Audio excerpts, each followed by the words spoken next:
మేష రాశి వారికి ఈ వారం చాలా అనుకూలంగా ఉంది. వ్యాపారపరంగా అన్ని కలుసుబాటుతనం ఉంటుంది. వ్యాపారంలో ఉన్న లోటుపాట్లను సరిదిద్ది దాన్ని ముందుకు నడిపించే యోచన చేస్తారు. వ్యాపారపరంగా మీరు తీసుకున్న కొన్ని కఠినమైన నిర్ణయాలు అందరికీ రుచించదు.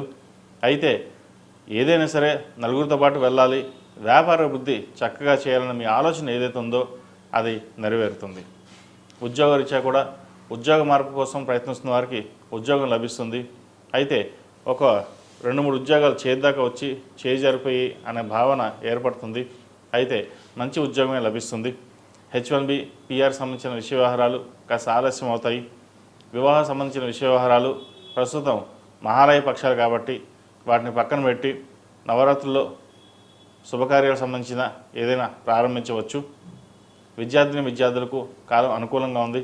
రాత పరీక్షల్లో కావచ్చు, ఉద్యోగరీత్యా ప్రభుత్వ సంబంధించిన పరీక్షల్లో కావచ్చు, లేదా ప్రభుత్వ ఉద్యోగం కోసం ప్రయత్నిస్తున్న వారికి కాలం అనుకూలంగా ఉంది.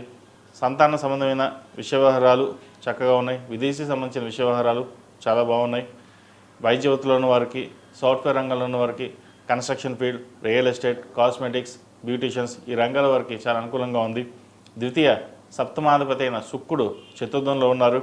భూ సంబంధించిన విషయ వ్యవహారాలు కావచ్చు, లేదా యుఎస్ ట్రావెలింగ్ కావచ్చు, ఏదైనా సరే వీరికి అనుకూలిస్తుంది. సినీ కళారంగాల వారు కూడా కాలం అనుకూలంగా ఉందని చెప్పొచ్చు. ఈ రాశిలో జన్మించిన స్త్రీలకు వృత్తి ఉద్యోగాల పరంగా, వ్యాపార పరంగా సానుకూలంగా ఉంటుంది.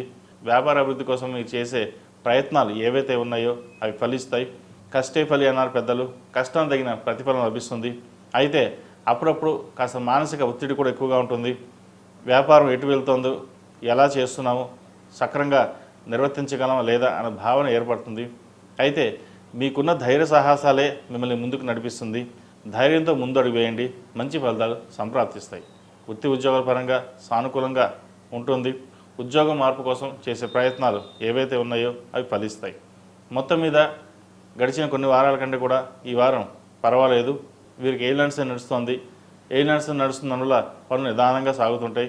అంత మాత్రాన ఏ పని ఆగదు. కాబట్టి చక్కగా శనికి తైలాభిషేకం చేయడం, అఘోర పశుపతి హోమం చేయించుకోవడం చెప్పదగిన సూచన.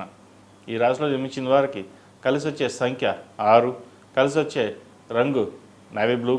ఏదైనా పని మీద బయటకు వెళ్ళేటప్పుడు సోమవారం కానీ మంగళవారం అడగడం వెళ్ళండి, మంచి ఫలితాలు ఉంటాయి.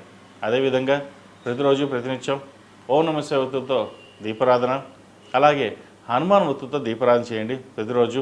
వీరికి ఏలినాటి నడుస్తోంది కాబట్టి హనుమాన్ చాలీసా ప్రతిరోజు పఠించడం లేదా వినడం చెప్పదగిన